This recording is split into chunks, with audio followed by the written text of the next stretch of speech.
Hi everyone! So today's the day. I am so excited to reveal the shoes we've made together over the past 5 days. When I left the studio yesterday, I thought it would be fun to wrap up the shoes in tissue paper and put them in a box. This way we could look at them together with fresh eyes for the official reveal.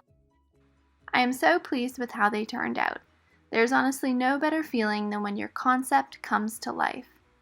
As you can see here, this was the initial sketch alongside the final product. For those of you who have tuned in, I hope you have enjoyed this series and have picked up a few tips and tricks along the way. If you have any additional questions about the shoemaking process, please feel free to reach out. And in the meantime, I would highly recommend checking out the Bata Shoe Museum for a little inspiration. Now, if you don't mind, I'm going to slip these beauties on and go show them off to the world.